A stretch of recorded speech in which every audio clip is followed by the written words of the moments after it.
I mean, I've always loved pterosaurs. I mean, everybody's knows excited about dinosaurs, but they forget what was going on up there. And it was an obvious subject for 3D in that dinosaurs are stuck on the ground, as it were, in 2D, but pterosaurs could take off and fly. So it was a thrill to do it. And of course, a huge privilege, as all these making these programs, why one makes these programs, is that you go to exciting places, you learn exciting things, you are forced to think about why this went that way or not the other way, so that the whole thing is a learning process.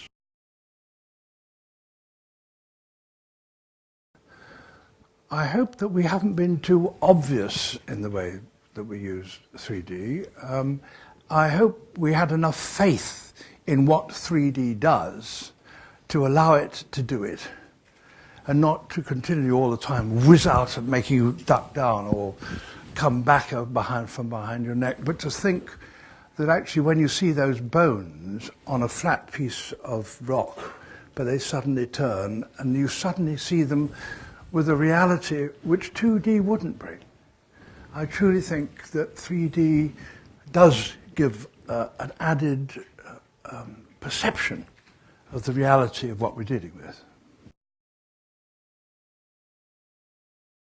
When we started television in '52, people had this television set, it's a miracle, and you sat in front of it, and you sat down and you waited for it to start, and you sat all the way through to the end, and then that was it, and it was an event. And within a decade, of course, it had ceased to be an event. Within it was just part of the furniture. It was visual chewing gum going on at the back, and you could do all sorts of things. You ate, and you talked, and you knitted, and you did all kinds of things while the television was on. Then colour came. And then once again, it was an event. And, you know, I've got people in coming, look, God, look at the colour. Look at it, see, they've got funny, what his eyes are, you know, the colour of his eye. So, but then now we've got accustomed to colour, and it can be used as wallpaper, and I think a lot of people do. But I don't think that 3D is going to become wallpaper. Partly because at the moment with the technology as it stands, you need the glasses, which everybody's just had. And when you put them on, it is very isolating, is it not? Mm.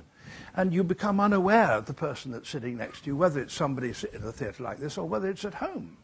So that I think that 3D television is going to be event television.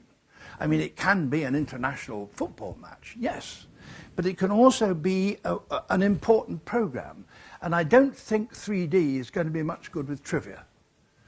And I think that you're going to have 3D is used for programs which really mean something. And I hope that that's what we were trying to do there, that it wasn't, it did require your attention, you know.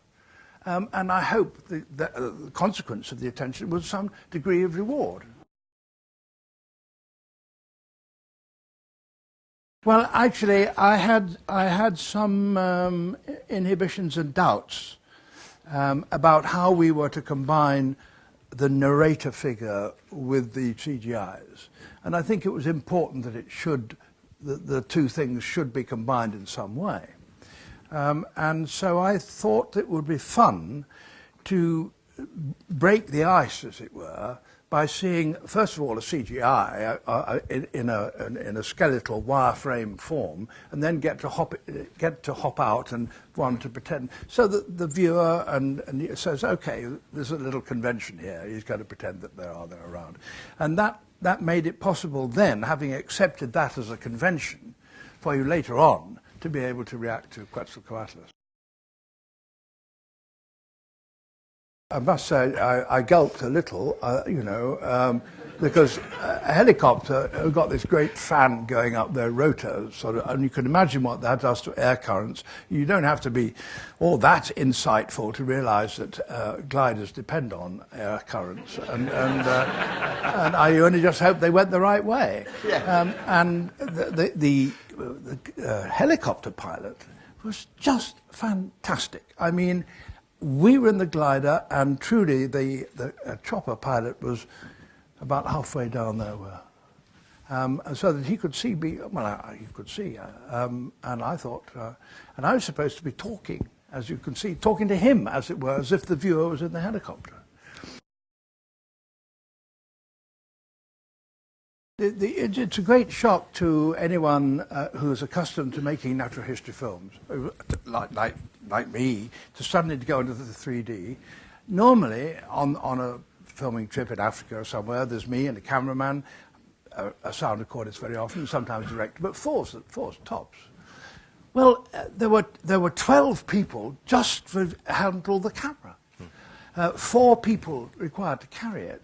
And the number of people that you had, the experts, some of whom I hope are here, who have the extremely technical, demanding job of making sure that the 3D works, because it doesn't automatically work.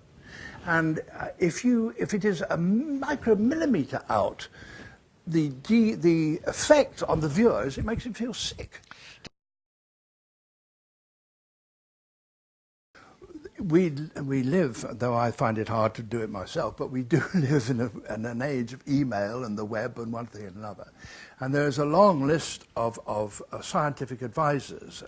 And the marvelous thing is that not so long ago, you'd have to write to someone in Australia, and it took a week to get there, and he wouldn't deal with it immediately, and it'd be another week before it got back, and he would look up the facts and so on, and you couldn't describe what it was that you were talking about. Tonight, you put it on the web, you put it on the email, and overnight, he looks at it in Australia, and when you come in the morning, he says, the wings don't move as fast as that. You'll have to slow it down. And almost every one of those creations has been looked at by the world's greatest authority on that particular species. We went to a great deal of trouble about that. Yeah. Television, if it's to survive, ought not to restrict itself to appeal to just one particular section of the audience or one particular height of the brow. I think the beauty of television is that it does all those things, and that it perhaps people who hadn't thought about looking at fossils, for instance, will find that they happen to hang on and see something that was. But equally, that those people who lived in ivory towers and thinking the only thing that matters was scientific theory might find actually Strictly Come Dancing also quite entertaining. We have to be realistic.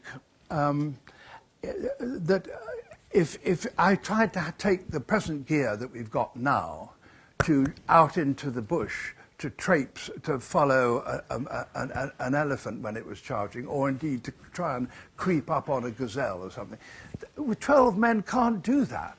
And equally, if you're going to have an elephant come charging at you, you can't hop out of the way with that sort of gear. You know, and it's quite expensive too, and there are not a hell of a lot of them.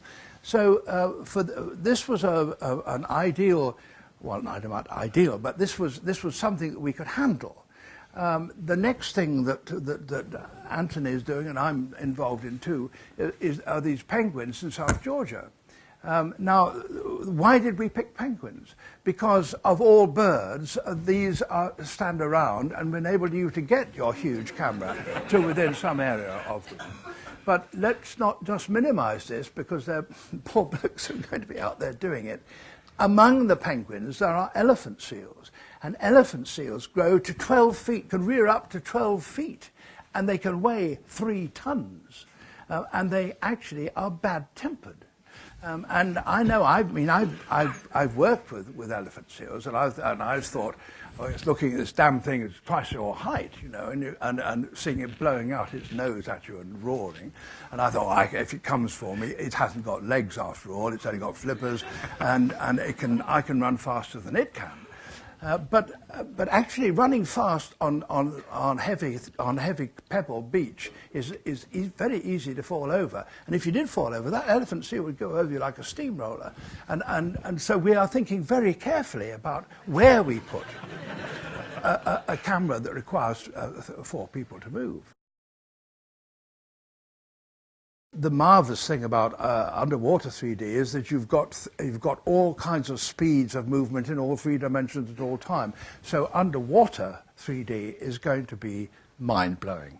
And as Anthony says, I mean, the thought of the penguin film, in which you have these penguins and the sea elephants and the albatrosses, but also underwater, with penguins, great shoals of fleets of penguins moving at speed underwater, and other things too. I am sure that in 3D will be absolutely mind-blowing. I also am absolutely sure that it'll be about as demanding technically as you could conceive for any technical crew. Well, it's perfectly true that there are not a hell of a lot of things that are radically different from anything we've shown before, but there are a lot of new viewers. They're about that high and they grow, and there's also the chance that we do it better. I mean, I made films, I've just come back from Madagascar.